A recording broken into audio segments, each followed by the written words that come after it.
नमस्कार और शुभ दिन। आइए अब शुरू करें। अध्याय 1 श्लोक 16 भौतिक और आध्यात्मिक क्षेत्रों का द्वंद्व परिचय। भगवद गीता के श्लोक 16 में कुरुक्षेत्र के युद्ध के मैदान पर राजकुमार अर्जुन और भगवान कृष्ण के बीच गहन बातचीत जारी है, अस्तित्व की प्रकृति को उजागर करने के लिए। भौतिक और आध्यात्मिक क्षेत्रों का द्वंद्व शीर्षक से यह श्लोक भौतिक और आध्यात्मिक आयामों के विपरीत गुणों और प्रभावों पर प्रकाश डालता है। इस वीडियो में हम श्लोक 16 के महत्व का पता लगाएंगे, जो इसके अंतर्निहित है, विषय और इसके द्वारा प्रदान की जाने वाली गहन अंतर्दृष्टि। श्लोक 16 अवलोकन।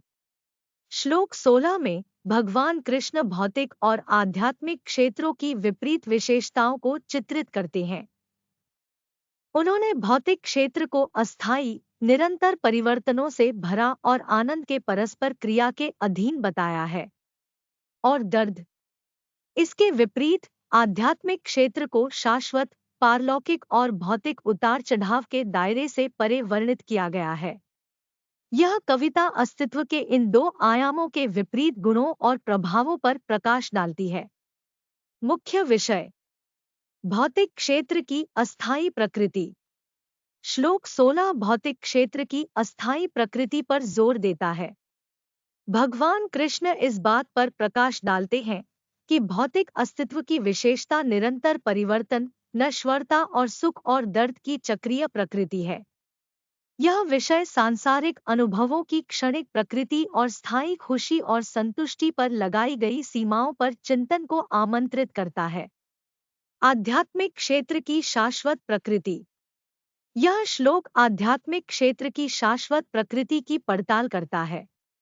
भगवान कृष्ण बताते हैं कि भौतिक उतार चढ़ाव से परे एक ऐसा क्षेत्र है जो समय से परे है, जो भौतिक संसार के परिवर्तनों और पीड़ा से अछूता है। यह विषय साधकों को अपना ध्यान अंदर की ओर मोड़ने और अपने भीतर के शाश्वत सार की खोज करने के लिए प्रोत्साहित करता है, जहां सच्ची तृप्ति और स्थायी खुशी निवास करती है। भौतिक और आध्यात्मिक की परस्पर क्रिया को नेविगेट करना। श्लोक 16 हमें अस्तित्व के भौतिक और आध्यात्मिक आयामों के बीच की परस्पर क्रिया को नेविगेट करने के लिए प्रेरित करता है। यह हमें याद दिलाता है कि भले ही हम भौतिक संसार में मौजूद हैं, लेकिन हमारे पास आध्यात्मिक क्षेत्र से जुड़ने और खुद को संरेखित करने की क्षमता है। यह विषय साधकों को उनकी सांसारिक जिम्मेदारियों और उनकी आध्यात्मिक आकांक्षाओं के बीच संतुलन और सामंजस्य खोजने के लिए प्रोत्साहित करता है। श्लोक 16 से सबक: भौतिक संसार की क्षणभंगुरता को अपनाना।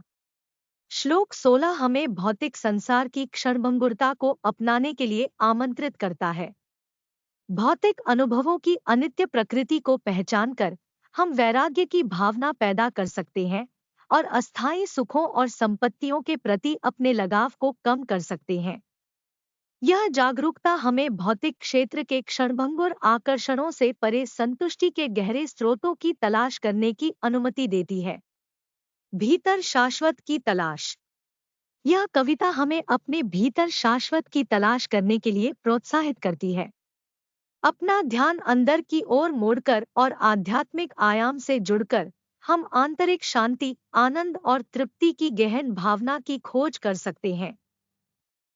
यह एहसास हमें जीवन के उतार चढ़ाव को समता के साथ पार करने की शक्ति देता है, यह जानते हुए कि हमारा वास्तविक स्वरूप शाश्वत और अपरिवर्तनीय है।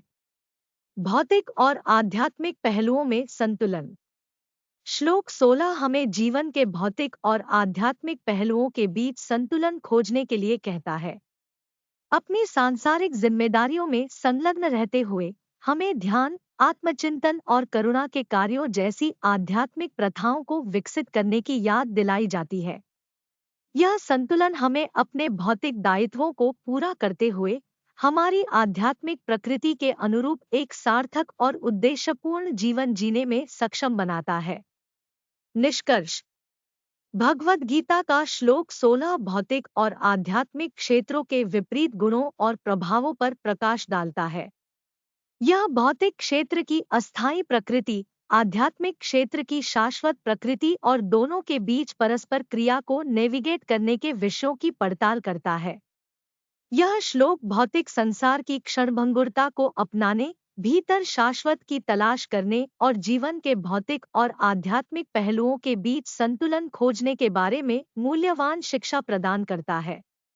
श्लोक 16 के ज्ञान पर चिंतन करके हम अस्तित्व की प्रकृति की गहरी समझ विकसित कर सकते हैं, आंतरिक शांति और पूर्णता पा सकते हैं और भौतिक और आध्यात्मिक दोनों आयामों के साथ सद्भाव में एक संतुलित और उद्देश्यपूर्ण जीवन जी सकते हैं।